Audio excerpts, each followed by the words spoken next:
The NFL is ruthless. Players can go from Super Bowl heroes to bench warmers in no time. Unfortunately for Russell Wilson, his fall from greatness has been one of the most bizarre stories in the NFL. After being traded away from Seattle, his time with the Denver Broncos has been mediocre at best and embarrassing at worst. And this trade will go down as one of the worst in NFL history. So, what the hell happened?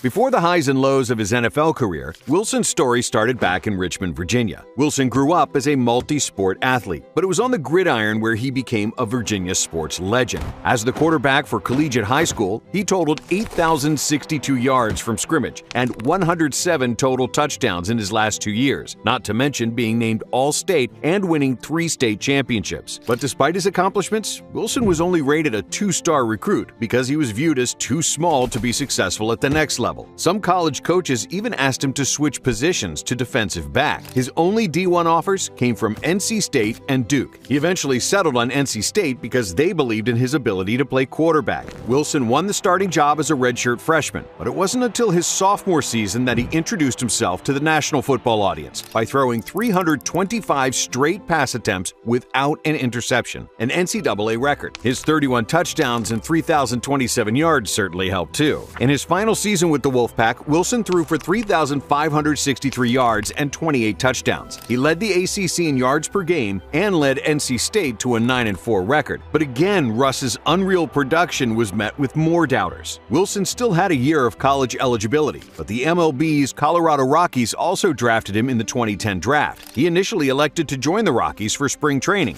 and later decided to come back to NC State for his final football season. But there was a problem. As Wilson had described it, NC State didn't want him anymore. I called my former coach and I said, hey, I want to come back to NC State. He says, no, you just go focus on baseball. You're not gonna be able to make it in football. So he transferred. Wisconsin was happy to give him a home, and his following campaign went down as one of the best quarterbacking seasons in school history. Wilson threw for 3,175 passing yards and 33 touchdowns, while throwing just 4 interceptions. Wisconsin went 11-3, winning the Big Ten's first ever championship game. Russ had something to prove in his senior season, and he did it with an exclamation point. He had put himself firmly on the NFL radar ahead of the 2012 draft, but the doubters still remain. Wilson went to the NFL Combine and quickly impressed scouts, but just like in the transition to college, his height was a major issue. Super Bowl winning head coach John Gruden probably summed it up best. The only issue with Russell Wilson is his height. That might be the reason he's not picked in the first couple rounds. Entering the 2012 draft, Wilson's projected draft position was all over the place. He had a fantastic college resume, but the NFL is less about what you've done and more about what you can do. There were no clear suitors for Russ. So when the Seahawks took him in the 3rd round of the draft, it was a surprise to the rest of the league. With the 75th pick in the 2012 NFL Draft, the Seattle Seahawks select Russell Wilson, quarterback, Wisconsin. See, Seattle had just signed free agent Matt Flynn to compete with Tavares Jackson for the starting job. With the Green Bay Packers, Flynn had shown that he was ready to get his first real chance to be a starter. So why did the Seahawks add an undersized project QB that could flip and go play baseball at any time? Well, Seattle believed in his arm and decided to gamble on his ability to adapt to a bigger, faster game. And it was arguably the best decision in their franchise history. Before the regular season, Wilson showed that he was less of a project than everyone expected and beat out Flynn and Jackson for the starting job. Obviously my goal is to be great. I got a long way to go, but I'm just going to keep working.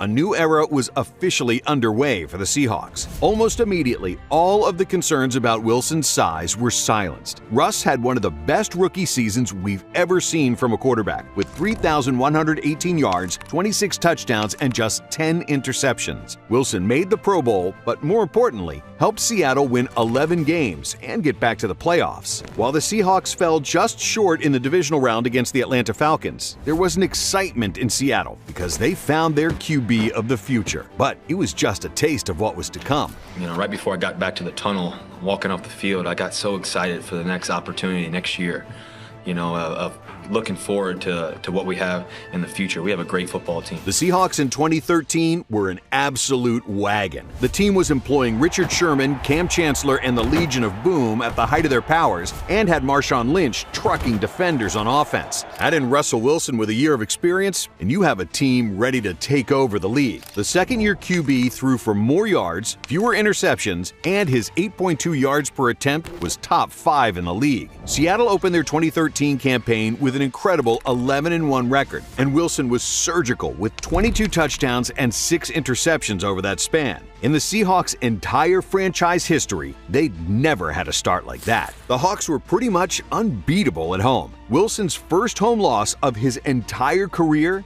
didn't come until Week 16 against the Cardinals. He was 14-0 before that. Seattle finished the season with a 13-3 record, locking up the NFC West title and the NFC's #1 seed. But now, it was time to win in January. Up first, the New Orleans Saints in the divisional round. Wilson only threw for 103 yards in the game, but that was partially because Marshawn Lynch ran all over the Saints with 140 yards and 2 scores. The divisional round was an indicator of his general performances in that playoff campaign. Not otherworldly, but confident and mistake-free. The NFC Championship was a rematch with the 49ers. Seattle swept San Fran in the regular season, but it was a different challenge to do it in the playoffs. And it's hard to beat a team 3 times. Wilson had to make big plays for Seattle to win the game, and he clutched up when it mattered most. Fourth quarter, down 17-13 and facing a 4th and 7 at the 49ers' 35. San Francisco had locked down the offense for the majority of the game, and Seattle needed a spark. Enter Dangerous. Wilson took the snap, saw Jermaine Kearse heading toward the end zone, and delivered one of the most clutch plays of his career.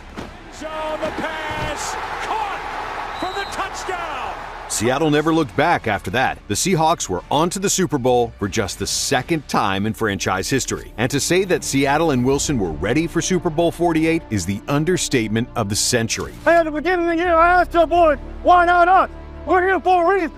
We're here for a reason, and let's go prove tonight. The Legion of Boom stonewalled the Broncos' high-powered offense, and the Seahawks won 43-8. Wilson threw for 206 yards and 2 touchdowns to put an exclamation point on football's ultimate achievement. Russ proved every doubter wrong, as he became the shortest QB to ever win a Super Bowl. Not only that, but he did so in just his 2nd year in the league. Wilson reached the top of the mountain, but getting back to the peak would prove much more difficult. Seattle was built to stay competitive, so there was no Super Bowl slump in the 2014 season. The Seahawks went 12-4 in the regular season, and Russ really showed his dual-threat ability down the stretch. While he only passed for 20 touchdowns, he upped his passing yards to 3,475, but it was his rushing ability that gave defenses nightmares, as he put up a career-best 849 yards on the ground and 6 touchdowns. He also led the NFL in rushing yards per attempt with 7.2 yards per carry. After a 2nd straight NFC West title that season, Wilson had an up-and-down playoff campaign.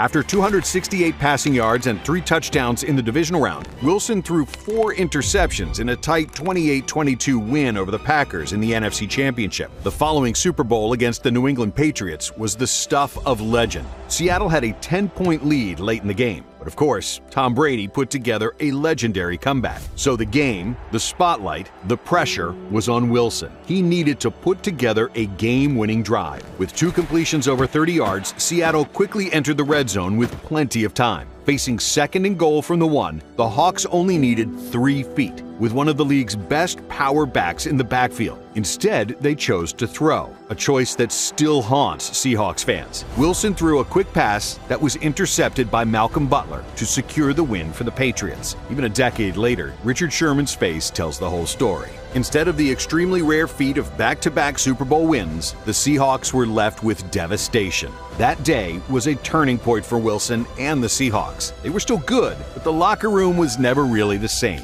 Initially, Russ bounced back in a big way. He threw for over 4,000 yards and 34 touchdowns in 2015, the best season of his career to that point. But the Seahawks roster had begun regressing, and it became clear that it was Wilson's team now, rather than one built on defense and the run game, which caused a division between Russ and the other star players. Seattle went 10-6 in the regular season before a divisional round exit in the playoffs. In 2016, Marshawn Lynch retired, so the offense was completely dependent on the arm of Russell Wilson. and it showed. He threw for the most passing yards of his career with 4,219, but also threw double-digit interceptions for the first time since his rookie year. And once again, they won the NFC West title, but playoff success was limited. Another good year, another divisional round exit. Now there was concern creeping in that the Seahawks Super Bowl window was shut, and in some ways, their 2017 campaign confirmed it had. Wilson led the NFL with 34 passing touchdowns, but the Seahawks went 9-7. He was putting up better numbers than ever, but Seattle collapsed late in the season, losing 3 of their last 4 games. For the first time in Wilson's NFL career, the Seahawks missed the playoffs. By that point, the roster from the 2013 Super Bowl season was starting to change significantly. Wilson had been handed a major contract in 2015 and was playing at a high level, but once the quarterback gets paid, teams struggle to pay big money at other positions. And nearly the entire Legion of Boom departed after the 2017 season. Despite nothing short of fantastic quarterback play from Russ over the next 3 seasons, the Seahawks just could never get over the hump in the playoffs. Wilson threw for over 4,000 passing yards twice in that span, and even hit the 40 touchdown mark as a passer in 2020. But Seattle was seemingly cursed, never getting past the divisional round and losing by less than a touchdown twice. But that's not to take away from Wilson's individual accomplishments. He made the Pro Bowl in 9 of his first 10 seasons, and the Seahawks only missed the playoffs once between 2012 and 2020. At that point, the Seahawks had never had a losing season with Wilson as the starter. But the run was coming to an end, and with it, Wilson's career trajectory nosedived. Entering 2021, it's important to know that the Seahawks had made a roster-defining trade for safety Jamal Adams. I'm just excited to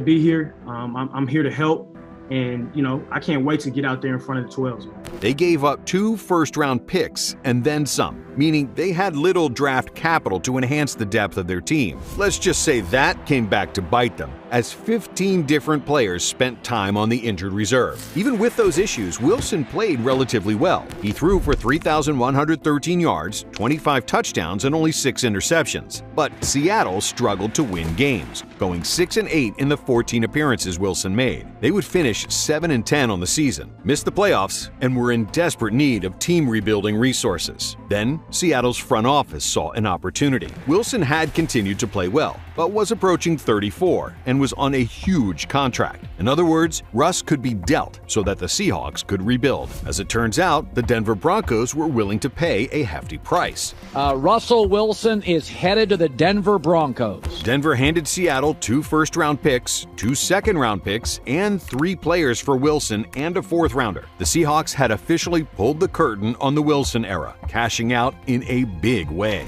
This is an extraordinary opportunity for us to help our franchise. For the first time in his career, Russ was outside of Seattle, and there was a reason for optimism. I'm excited for the next decade. I'm excited for 2.0 version of me. Sure, Denver had sold the farm for Wilson and then handed him a 5-year, $242 million contract. But it was a fresh start with an offensive coach in Nathaniel Hackett, and the Broncos boasted a defense with exceptional secondary and pass rushing talent. It seemed like a recipe for success. Only instead of success, Denver witnessed disaster. The Broncos' coaching was a nightmare, and Wilson was concerningly ineffective, throwing for 3,524 yards with just 16 touchdowns and 11 interceptions. His QB rating dropped nearly 20 points from his final season in Seattle, as the Broncos went 4-11 with him as a starter. Optimism around Wilson from the previous season had evaporated. The organization knew change was necessary, so they fired Hackett after 1 season, electing to bring in Super Bowl winning coach Sean Payton to try and get Russ going. But that just didn't happen. The Broncos started the season 1-5